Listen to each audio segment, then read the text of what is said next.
Il existe peu de géants d'Hollywood dont la vie semblait aussi accomplie que celle de Paul Newman. Pour le monde, il était l'homme aux yeux bleus, la légende qui avait bâti une carrière faite d'élégance, de générosité et de force tranquille. Mais derrière l'admiration du public se cachait une blessure intime qui ne s'est jamais refermée, celle liée à son fils, Scott, dont la vie s'est effondrée bien avant que Paul ne comprenne l'ampleur de sa souffrance. Le poids de cette perte a suivi Paul pendant des décennies, façonnant ses dernières années d'une manière qu'il révélait rarement au public. L'ascension de Paul Newman vers la célébrité et le poids caché qui l'accompagnait. Lorsque Paul Newman fit ses premiers pas dans le monde du théâtre au début des années 1950, le public fut immédiatement captivé par sa présence. Ses débuts à Broadway dans Picnic en 1953 marquèrent le commencement d'une carrière qui allait le propulser au rang de superstar mondial. Au milieu des années 1960, Newman était devenu l'un des acteurs les plus rentables d'Hollywood, livrant des performances inoubliables dans des classiques tels que La chatte sur un toit brûlant, L'arnaqueur et Luc la main froide. Sa célébrité ne résultait pas uniquement de son talent, bien qu'il en ait eu énormément, mais d'un mélange de discipline, de précision et d'une timidité si discrète qu'elle accentuait son mystère. Son apparence saisissante, notamment ses yeux bleus perçants, fit de lui un symbole de magnétisme cinématographique. Pourtant, Newman admit souvent qu'il se sentait mal à l'aise d'être défini par son apparence, la qualifiant à la fois de bénédiction et de fardeau. À mesure que sa filmographie s'étendait, les pressions autour de lui augmentaient.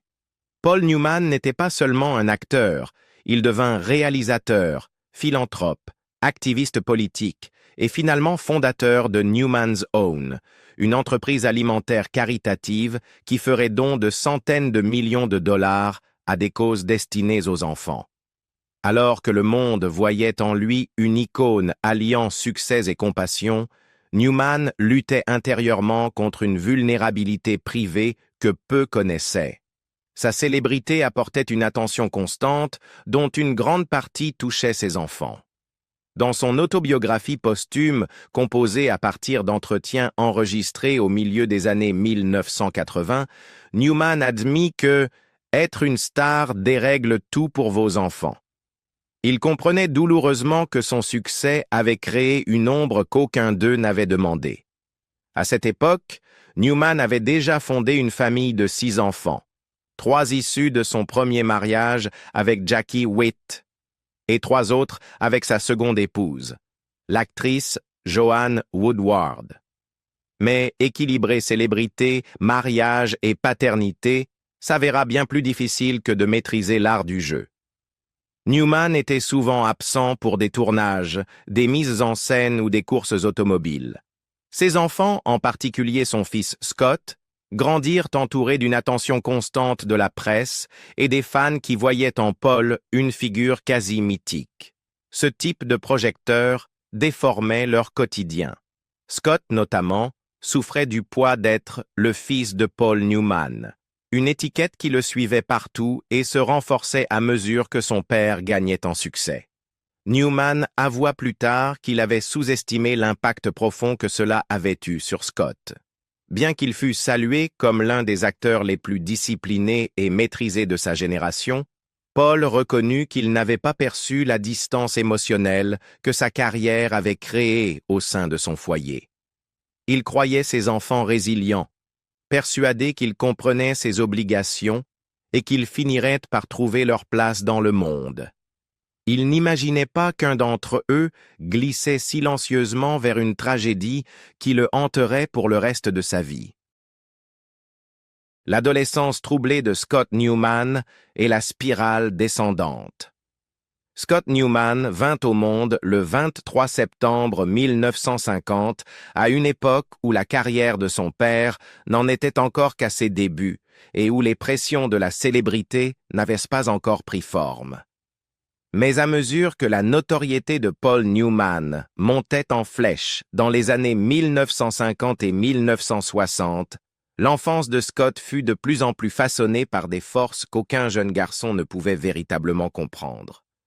Grandir en tant que fils de 2 acteurs, Paul Newman et Jackie Witt, signifiait vivre entouré de caméras, de journalistes et d'une curiosité publique qui laisse rarement la place à un développement normal. Les premières années de Scott furent marquées par l'agitation, la colère et une volatilité qui lui valurent le surnom de Mad Scott, un signe de l'intensité de son malaise face au monde qui l'entourait. Lorsque Paul Newman épousa Joanne Woodward en 1958 et construisit une seconde famille, l'univers de Scott devint encore plus complexe. Il grandit avec 5 frères et sœurs, 3 issus de chaque mariage, dans une maison où l'attention était divisée, les emplois du temps chaotiques et les besoins émotionnels souvent négligés. Paul aimait ses enfants, mais il admit plus tard qu'il avait du mal à se connecter en tant que père. Son travail exigeant l'éloignait pendant de longues périodes et lorsqu'il était à la maison, il manquait souvent de disponibilité émotionnelle, ce qui était pourtant indispensable pour un fils sensible et vulnérable comme Scott. Joanne Woodward assuma une grande partie de la charge d'éducation, tandis que Paul naviguait entre les attentes hollywoodiennes, les compétitions automobiles et un niveau de célébrité qui le tirait dans toutes les directions. En entrant dans l'adolescence, Scott chercha des moyens de fuir ce sentiment d'insuffisance qui le suivait partout. Le succès de Paul, notamment son image d'acteur séduisant et charismatique, projetait une ombre si longue que Scott ne pouvait jamais s'en échapper. Beaucoup comparaient leur apparence, leur personnalité et même leur comportement. Scott luttait pour se construire une identité indépendante de l'héritage paternel. Son trouble émotionnel devint plus visible et, dès l'adolescence, il commença à expérimenter l'alcool et la drogue, une échappatoire qui se transforma rapidement en dépendance. Malgré sa beauté, sa carrure athlétique et son intensité naturelle, Scott se sentit constamment éclipsé. Il décrocha de petits rôles et se forma comme cascadeur, mais ses accomplissements n'existaient jamais vraiment par eux-mêmes. On le reconnaissait avant tout comme le fils de Paul Newman, un titre qui le suivait dans chaque pièce et chaque emploi. Sa frustration se transforma en rébellion. Il passa d'un travail à l'autre, du cinéma au bâtiment, refusant de dépendre de la fortune ou des relations de son père. Mais plus il tentait de s'en éloigner, plus il glissait rapidement vers des comportements autodestructeurs. Au début de la vingtaine, les impulsions de Scott devinrent plus dangereuses. Il fut impliqué dans des incidents liés à l'alcool qui abîmèrent sa réputation et fragilisèrent ses relations. Sa vie sombrait en silence, et bien que sa famille eût perçu les signes avant-coureurs, elle sous-estima jusqu'à quel point il était véritablement fragile. Le point de rupture, incident public et l'aveuglement d'un père. Au milieu des années 1970, les difficultés de Scott Newman ne se limitaient plus aux moments privés ou aux inquiétudes familiales. Elles étaient devenues visibles du grand public. Sa dépendance à l'alcool et aux médicaments s'intensifia, entraînant une série d'incidents révélant à quel point il était devenu instable. L'un des épisodes les plus alarmants eut lieu lorsqu'il sortit ivre d'un bar, creva les pneus d'un bus scolaire, puis se battit avec les policiers arrivés sur les lieux. Son comportement fut si chaotique que pendant son transport au commissariat, il aurait réussi à lever les pieds et à donner un coup à la tête du conducteur. Ce moment fit la une des journaux nationaux, confirmant ce que ses proches redoutaient déjà. Scott était en train de sombrer vers la catastrophe. Même alors, Paul Newman éprouvait des difficultés à affronter pleinement la réalité de l'état de son fils. Il admit plus tard avoir cru que Scott traversait une simple phase de mauvais jugement adolescent, une période difficile dont la plupart des jeunes finissent par sortir. Mais Scott n'était plus un adolescent. Il était un homme dans la vingtaine, luttant contre une addiction mêlant déni, colère et autodestruction. Au lieu de demander de l'aide, Scott résistait davantage aux attentes liées à son identité. Dans une remarque déchirante, il confia à un ami. « Tout le monde suppose que j'ai énormément d'argent, mais je n'ai pas un sou. » Il tirait une certaine fierté du fait de ne pas dépendre de la fortune de son père, mais le vide émotionnel qui accompagnait cette indépendance ne faisait qu'accentuer la pression qu'il ressentait. Paul Newman, malgré sa célébrité, son influence et son charisme, n'était pas préparé à faire face à la crise grandissante.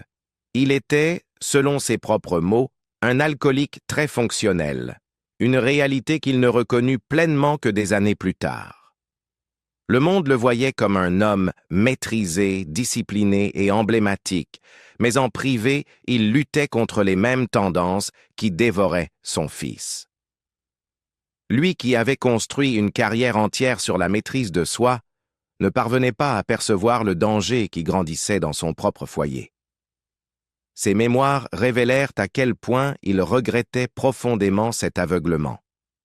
Il se demanda si son propre comportement, son alcoolisme, sa distance émotionnelle, sa personnalité plus grande que nature, avaient contribué à la chute de Scott. Pendant un bref moment, Scott tenta de reprendre le contrôle. Après son arrestation, il se remit à sobriété, prit des cours d'art dramatique et décrocha de petits rôles, notamment dans La Tour infernale et The Great Waldo Pepper. Mais sa reprise était fragile, fondée davantage sur la volonté que sur une véritable guérison. Lorsque des blessures dues à un accident de moto nécessitèrent des antalgiques prescrits, Scott retourna à la combinaison dangereuse de médicaments et d'alcool qui le poursuivait depuis des années. Paul admit plus tard qu'il n'avait jamais imaginé que son fils suivait une trajectoire fatale. Pourtant, les signes avant-coureurs étaient là, et le prix de ne pas les avoir compris deviendrait bientôt irréversible. La nuit où tout s'est effondré, la mort de Scott Newman. Dans la nuit du 20 novembre 1978, Scott Newman s'enregistra dans une chambre d'hôtel à Los Angeles, seul et accablé par des années de tourments. Il prenait récemment des analgésiques pour des blessures subies lors d'un accident de moto. Un développement dangereux pour quelqu'un déjà en lutte contre l'addiction. Antalgique, tranquillisant, alcool. C'était une combinaison à laquelle Scott avait déjà eu recours, un mécanisme d'échappement qui altérait le jugement et engourdissait les émotions. Mais cette fois, elle lui fut fatale. Lorsque le personnel de l'hôtel découvrit son corps, la cause officielle du décès fut attribuée à un mélange mortel d'alcool et de médicaments prescrits. Il n'avait que 28 ans. La nouvelle se répandit rapidement à travers Hollywood et le pays, mais aucun titre de presse ne pouvait saisir l'ampleur de la dévastation qui frappa Paul Newman. Bien qu'il se fût préparé à l'idée que Scott puisse rencontrer de graves problèmes, il n'avait jamais imaginé perdre son fils. Paul avait toujours cru que l'impulsivité de Scott était une forme de rébellion juvénile, une phase dont il finirait par sortir. Dans ses mémoires posthumes, Paul admit cette vérité avec une clarté douloureuse. Je pensais qu'il traversait une phase de mauvais jugement adolescent. Je n'ai jamais pensé que ce serait fatal. C'était une confession d'un regret si profond qu'il le hantera pour le reste de sa vie. Dans les jours qui suivirent, amis et connaissances offrirent leurs propres interprétations de la mort de Scott. L'un suggéra que la pression de vivre dans l'ombre de son père avait contribué à sa chute. Un autre, cependant, rétorqua fermement « Scott n'est pas mort parce qu'il était l'enfant d'une célébrité. Il est mort parce qu'il souffrait d'une terrible maladie appelée alcoolisme. Et l'alcoolisme ne se soucie pas de savoir qui est votre père. » C'était peut-être la vérité la plus dure de toutes. La célébrité avait compliqué la vie de Scott, mais l'addiction l'avait détruite. Le chagrin de Paul Newman se manifesta d'abord silencieusement. Il se plongea dans le travail, s'immergeant dans divers projets, des courses automobiles et tout ce qui pouvait le tenir occupé. Mais en privé, il se désagrégeait. La culpabilité pesait sur lui sans relâche. Dans ses mémoires, Paul écrivit « Maintes fois, je me suis mis à genoux pour demander pardon à Scott. » Il remit tout en question. Son rôle de père, son alcoolisme, sa célébrité, sa distance émotionnelle. Il se demanda si ses propres choix avaient placé Scott sur la mauvaise voie. « Qu'aurait-il fallu pour éviter cela ?» demanda-t-il. « Je n'en suis pas certain, mais je pense que je n'aurais pas pu devenir acteur et star de cinéma. Je n'aurais pas pu boire. » Selon ses proches, cette perte creusa en lui une blessure qui ne guérit jamais vraiment. Sa fille, Cléa, expliqua plus tard que son père compartimentait et souffrait en silence. Il endura un chagrin à la fois profondément personnel et silencieusement accablant, une douleur qu'il porta dans chaque chapitre du reste de sa vie. Les conséquences, la culpabilité d'un père, l'alcoolisme et la création du Scott Newman Center.